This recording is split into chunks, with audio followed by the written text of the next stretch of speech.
maa ngi nuyu ñëpp defe naa ne ni sama collègue bi def noonu rek laa koy defee ndax dafa wax ci wolof dinaa ñëw wax ak yéen ci wolof maritam. Donc, monsieur le ministre, le secrétaire d'État Mayacine Camara, monsieur le représentant du maire, mon frère ami Talla Sylla, professeur Khadim Samb Bamba, je crois c'est Khadim, monsieur le modérateur, mon frère Aziz Diop, monsieur Cheikh Sow, il a déjà expliqué nos relations. Monsieur l'administrateur du papier, voilà, monsieur Kibili Touré, administrateur de Dakar Bamako, j'avais dit tout à l'heure Bamba Diagne,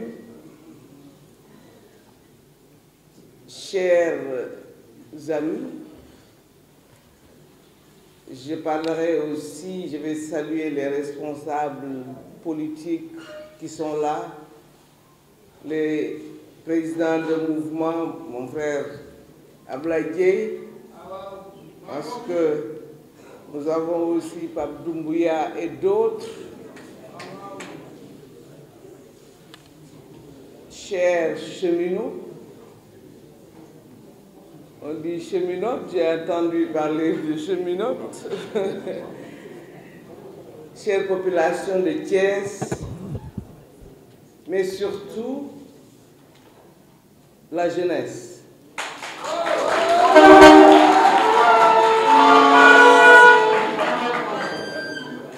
Et de façon spécifique, les membres du groupe WhatsApp Allo Présidence qui ont bien voulu organiser ce panel, je dirais. Je voudrais vous saluer d'abord. Je salue aussi les syndicats, les responsables, les membres, mais aussi ma belle famille qui est assez bien représentée, je peux me le permettre. Ndeye Awa est là, ma petite sœur, donc c'est Thiès qui est là. Alors je salue tous les Thiessois, il y a Habib Niang qui est là, on me dit, et d'autres.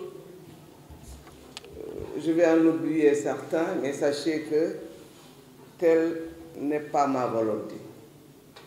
Je voudrais vous saluer tous, mais vous dire d'abord tout le plaisir que j'ai de participer à ce panel. J'avoue qu'en venant, j'ai voulu vous faire la surprise, participer à une ou deux interventions, aller évacuer encore à d'autres occupations, mais je n'ai pas pu partir. Je suis restée tellement c'est intéressant. Mais aussi c'est l'actualité. Cette initiative est une initiative heureuse, mais opportune aussi. Elle est opportune en ce sens que elle se passe à un moment où il y a beaucoup de questionnements sur le devenir des chemins de fer. J'avoue, monsieur le secrétaire d'État, parce que vous le savez, je pense qu'on est côte à côte au Conseil des ministres, on est assis côte à côte, et chaque jour, à chaque conseil, je lui pose le problème des chemins de fer. On est arrivé jusqu'à ce qu'il m'appelle Madame Chemin de Fer.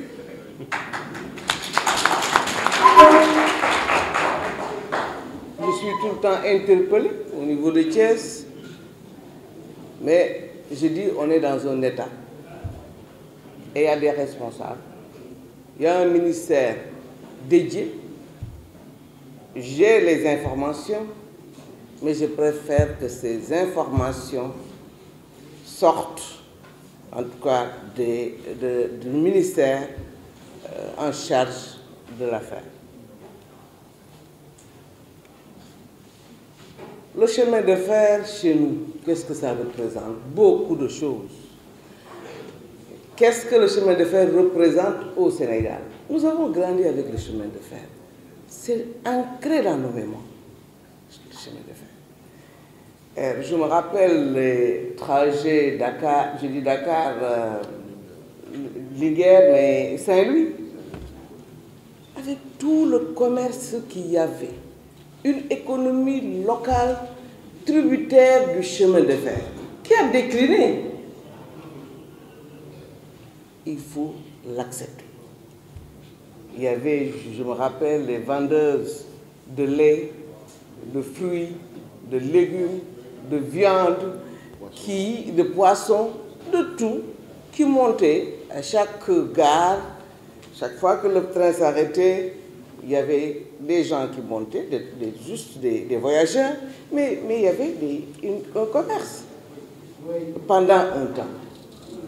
Et ça permettait quand même de participer à ce que nous appelons aujourd'hui le développement local ou territorial. Donc le chemin de fer a sa place au niveau de l'équité territoriale, mais dans la territorialité tout court. Du point de vue social, ça je parlais de l'économie locale, je peux même continuer en parlant de l'intégration des peuples, mais de l'intégration économique en Afrique. Mon frère et ami, mon collègue l'a dit, cette intégration doit être une réalité. Mais c'est de ne pas connaître ce que les chefs d'État sont en train de faire pour dire qu'il n'y a pas de vision. La vision, elle est grande, elle existe et elle est en train d'être déroulée. Ce que le secrétaire d'État a exposé aujourd'hui, c'est une politique, c'est une vision. La ZELACAF vient de naître, a été créée et les chemins de fer auront un rôle essentiel à jouer au niveau de cet espace qui sera économique, social, donc c'est un facteur d'intégration indéniable. Avec le plan qu'on a, non seulement l'Afrique, en tout cas la CEDEAO sera désenclavée, mais le Sénégal sera désenclavé. Au point de vue social, vous l'avez dit, c'est toute une histoire. Et personne ne veut que ça cesse. Tout le monde veut que ça continue. Les Mbambara dont le professeur a parlé, dans chaque ville ferroviaire, je dirais, vous trouverez un quartier. La fédération du Mali a éclaté, c'est vrai, mais le chemin de fer est resté. Même si chaque pays avait pris à un moment donné, on a été obligé d'être ensemble et de continuer. Moi, je n'ai pas aujourd'hui la connaissance dans le domaine. Il y a des gens qui sont là, qui ont l'expertise qu'il faut pour en parler. Mais du point de vue global, parlant de l'économie, de la vision du chef de l'État et de la politique qui est en train d'être menée, je peux en dire quelques mots. Je veux juste faire un rappel pour dire tout simplement que c'est le président de la République qui a ramené les chemins de fer.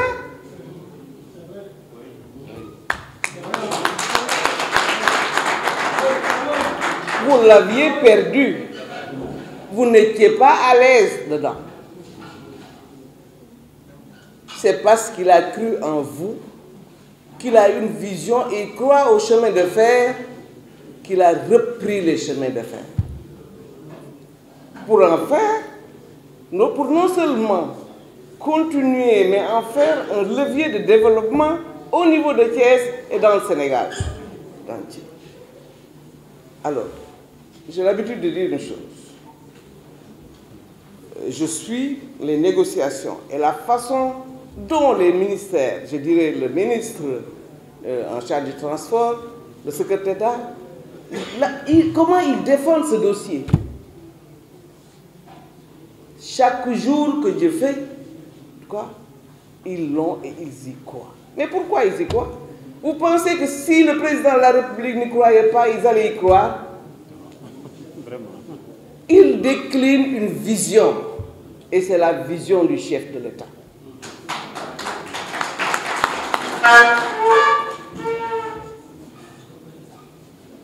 Il y a une urgence. Où est-ce qu'on a vu les gens qui sont en chômage technique et qui dépassent la durée légale du chômage, qui sont payés, même si de temps en temps il y a des retards. Il y a du retard. Je ne voulais même pas en parler. C'est juste pour étayer mes propos et vous dire qu'au plus haut sommet, ce dossier est traité et que le chef de l'État y croit et croit en vous, en votre mémoire pour continuer la politique. Maintenant, on vous comprend. C'est peut-être une incertitude, mais c'est pourquoi je dis que cette intervention des experts en la matière du ministre en charge de ce dossier était opportune pour que vous compreniez aujourd'hui où est-ce qu'ils en sont. Moi, j'étais gêné de parler du dossier parce que ça ne relève pas de mon département, mais je sais que c'est un dossier qui avance et c'est un dossier qui intéresse le chef de l'État et je pense au premier niveau, il faut le reconnaître. Maintenant, j'ai l'habitude de dire une chose. Un projet, c'est d'abord une idée. Ensuite, on le formule. C'est toute une planification, c'est un financement et c'est la mise en œuvre. On ne peut pas occulter cela. Ce n'est pas possible. Ce qui est possible, je pense, c'est d'étudier, de trouver les moyens qu'il faut pour le faire et d'avoir la volonté politique. Parce qu'en créant, je pense que c'est pour la première fois, un secrétariat d'État au réseau ferroviaire, mais c'est une traduction d'une volonté politique. Oui. Son travail de tous les jours, c'est de penser à ça et de résoudre vos problèmes. Alors, il faut le reconnaître, remercier, j'ai toujours l'habitude de le dire, et faire en sorte que le président de la République soit plus motivé à ce niveau. Vos responsables, tous qu'ils sont, qui sont de Thiès, défendent ce dossier. Tout le monde défend ce dossier tous les jours. C'est tout le monde, ce n'est pas Ndeye Ndiaye seulement, c'est la préoccupation de tous les responsables de Thiès, de toutes vos autorités.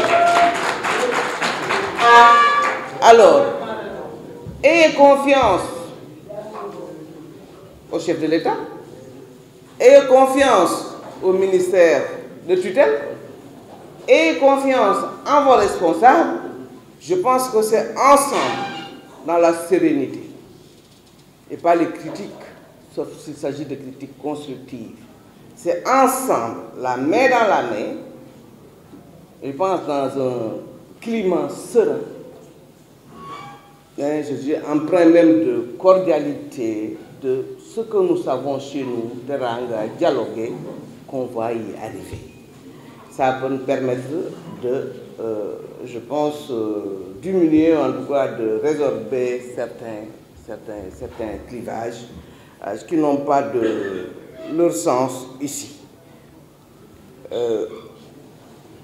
Sans antagonisme, je le dirais. Mesdames et messieurs, je ne vais pas être long ou je ne vais pas être prolixe. Mais mon propos, c'était juste de rassurer et de demander à tous et à chacun au niveau de Thiès de se tenir la main pour ce projet commun au moins. Et quand j'ai demandé, on m'a dit qu'on a invité tout le monde. J'ai dit c'est une bonne chose parce que ça intéresse tous les Thiessois à toute obédience qu'on peut. Alors c'est heureux que tout le monde soit là. Je voudrais vous féliciter, remercier tout le monde, mais féliciter à la présidence, féliciter tous les intervenants, depuis le modérateur, le ministre, jusqu'au dernier intervenant. Je suis sûre et certaine que les questions que vous allez poser après seront des questions pertinentes qui viendront avec les réponses,